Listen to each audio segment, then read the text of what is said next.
Fall's always been the toughest, least predictable season for bass fishing. For years we blamed cold fronts, turnover, and shad migrations. Truth is, we just didn't understand where the fish actually went. And most of the advice out there, it's a myth. Today I'm cutting through the noise so you can stay on the bass this fall. Fall fishing's always been finicky. You can even look at the top level pros. It's the one time where weights always dip versus the summer, spring, even the dead of winter. Fall just had the worst, lowest results. And as a result, you heard all these best practices and what you should do in the fall, whether YouTube videos or magazine articles, and they told you what they should do, but even the pros couldn't find them. So the advice was based on what worked just a few of the times, and it worked on one lake but didn't work on another, worked one year, didn't work another. Basically, it's because we didn't know where the fish were. So we were trying to fill in the blanks, but we didn't know. Along came forward-facing sonar and live scope. And even if you don't use it, boy, it definitely gave you an idea of why we weren't catching fish in the fall. Where we thought they were at, totally different. Where they were at, they're chasing bait, they're moving around. The fish are still ready to be caught. They're just in different places. So let me talk about the 5 biggest myths in fall and how you can stay on bass. So let's start with the granddaddy of all myths for fall. The number one, that's that shad migrate to the backs of creeks, and maybe some swim to the back, but basically the first thing you saw with the live scope, especially in the fall, there's shad all over the place. And I think we kind of knew this before. We'd see them on our regular sonar and you see them flicking all over, but we always had this perception that, all the shad are going to the back of the creek, like they're going up there to spawn or God knows what, feed back there. But we really tried to force this. The truth is they're all over the place. That, if the shad in the backs, there are times when bass feed, they're feeding shallow and stuff. But the biggest problem is we were always trying to force this to work.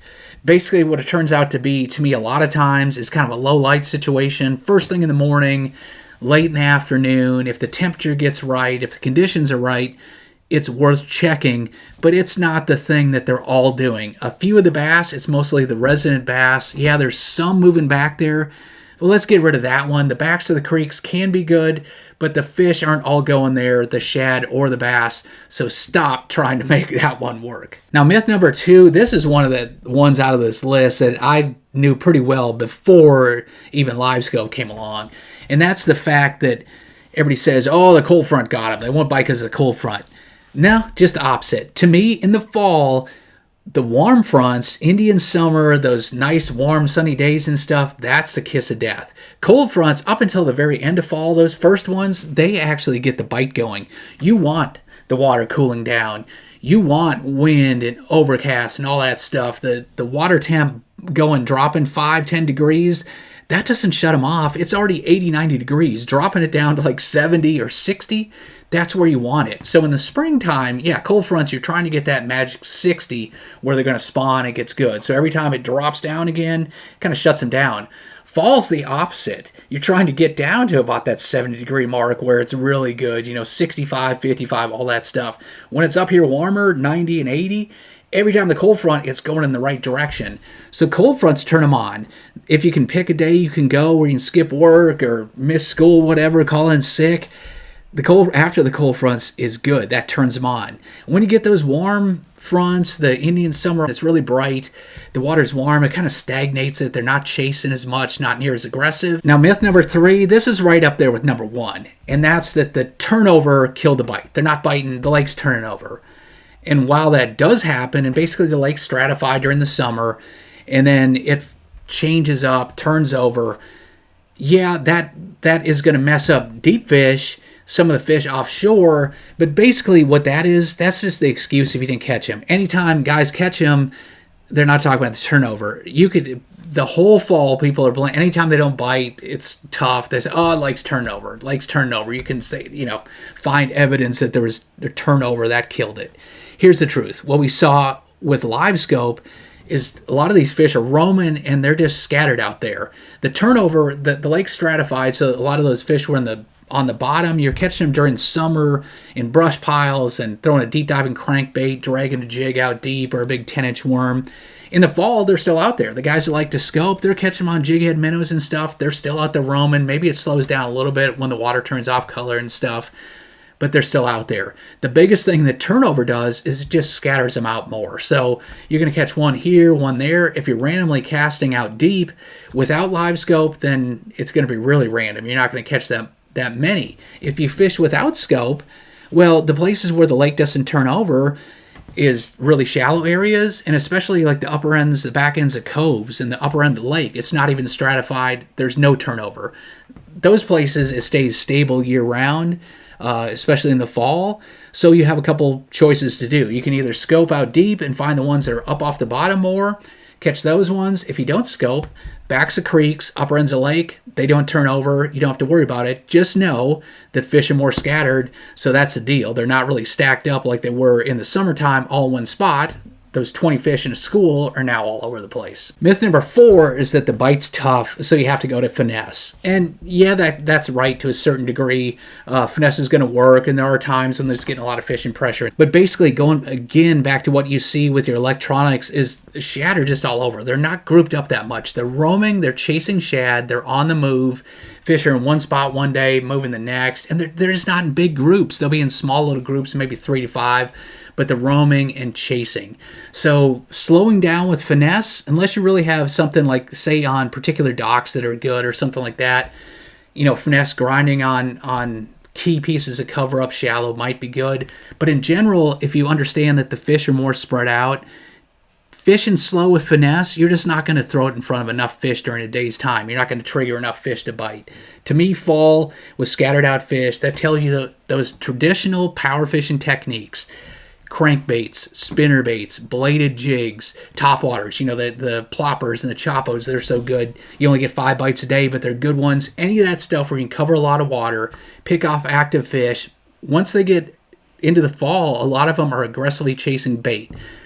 You're throwing it out there, you're throwing that spinnerbait, that choppo, any of those topwaters, crankbaits, you're just putting it by them. You're putting it by as many fish you can in a day's time. Some are going to react, some aren't. You're going to spook some. It's going to be the wrong color for some, whatever. Basically, cover as much water as you can. Pick out a confidence bait. If you love topwaters, if you love crankbaits, if you love bladed jigs, whatever your confidence one, something that looks like a bait fish, the whites and the silvers, you can cover a lot of water. Find one that you're confident with. Go get on banks that you like to fish. Try some backs of creeks, some main lake, everything in between, and start covering water. Don't read it too much into it. If you caught 2 in the back of one creek, doesn't mean the backs of creeks are the deal. You're going to catch them all over the place. And then myth number 5, I don't even have a name for it. There's just all these other rules for stuff in the fall, and they work sometimes. It's kind of hit or miss, things to try. But the big thing to me is the one other true rule of thumb is that early and late are by far the best times in the fall. I can't believe how many of my guide trips and fun fishing trips now, that first half hour to hour of the day or that last hour, that's when they bite. And I don't care if it's cold or warm or whatever. It's like that's the window where they're kind of grouped up and feeding. And that's in these key areas. I used to fish in the very backs of creeks, like creek channels, these ditches in the backs of flats where they'd be kind of loaded up. Or I'd have main lake banks where we'd have a topwater bite and they were feeding first thing in the morning a lot of times or in the evenings.